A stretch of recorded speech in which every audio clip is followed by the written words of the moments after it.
Hello guys, welcome back to my channel.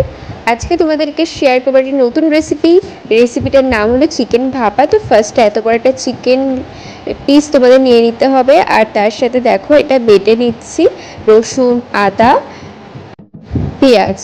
আর চিকেনটাকে ঠিক এইভাবে একটু ভালো করে কেটে নিতে হবে, না হলে ঠিক ভেতরে মানে যেটার মশলা সেটা ঢুকবে না।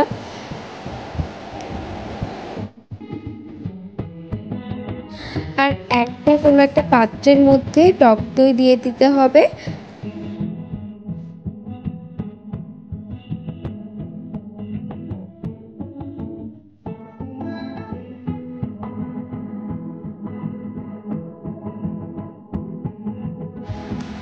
এবার দিয়ে দিতে হবে একটু মরিচের গুঁড়ো, সাথে চাট মশলা, জিরের গুঁড়ো, ধনের গুঁড়ো,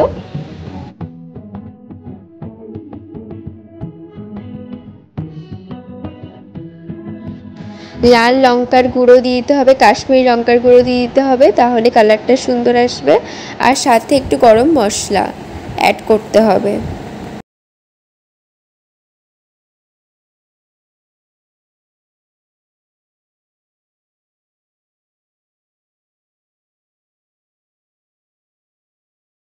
তারপরে এই মশলাটা সুন্দর করে মাখিয়ে নিতে হবে। আর তোমরা চাইলেই মশলার মধ্যে একটু তেল দিয়ে দিতে পারো।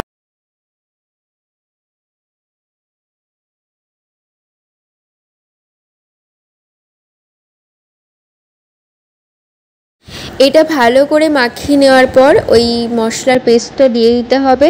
তারপরে আরও সুন্দর করে একটু মাখিয়ে নিতে হবে এইভাবে। এবার দিয়ে দিতে হবে হলুদ গুঁড়ো,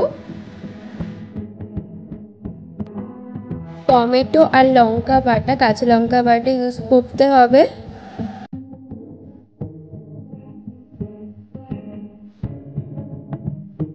আর এইদিকে একটু শিলনোড়াতে এলাচ, লবঙ্গ আর দারচিনি একটুখানি জাস্ট থেতো করে এর মধ্যে দিতে হবে, যাতে টেস্টটা আর স্বাদটা একটু অন্যরকম আসে, গন্ধটা সুন্দর হয়। আর সাথে অবশ্যই স্বাদ মতো নুন দিয়ে দিতে হবে।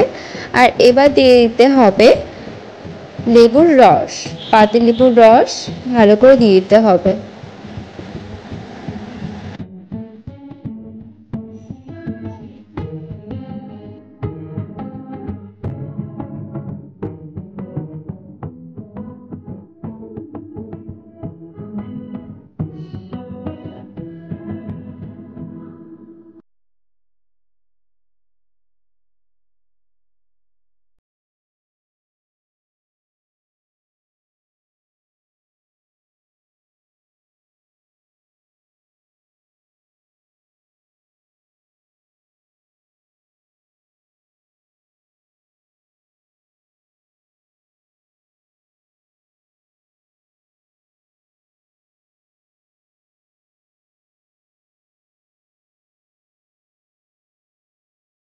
তারপরে মাখিয়ে অন্তত 1 ঘন্টা মতো তো রাখবে, না হলে কিন্তু ভেতরে মশলা ঠিকভাবে ঢুকবে না।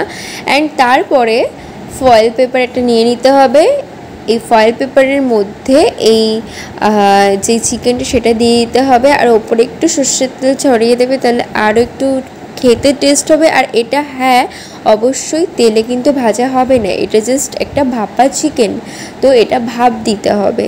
আর এই পাশে একটা প্রেশার কুকারে কিন্তু জল অলরেডি গরম করতে দেওয়া হয়ে গেছে, অ্যান্ড জলের মধ্যে এটা দিয়ে দিতে হবে। আর খুব সামান্য জল দিতে হবে, না হলে কিন্তু পুরো চিকেনটার মধ্যে কিন্তু জল ঢুকে যেতে পারে। তো দেখো এই যে খোলার পর পুরো দেখো গ্রেভিটা কতটা জুসি হয়েছে, দারুণ হয়েছিল, দারুণ খেতে, জাস্ট একদম টকটক একটা ফ্লেভার আসছিল, যেহেতু লেবুর রসা দেওয়া, টক দই দেওয়া, তো দারুণ খেতে লেগেছিলো। আর এটা কিন্তু ঠান্ডা করে তোমরা একদম খেও না, তাহলে কিন্তু বাজে লাগবে। অনেস্টলি রিভিউ দিচ্ছি, এটা ঠান্ডা করে খেলে কিন্তু ভালো লাগে না অতটা, বাট এটা গরম করে খেলে দারুণ লাগে। আর গরম অবস্থাতেই খেতে জাস্ট অসাধারণ লাগে।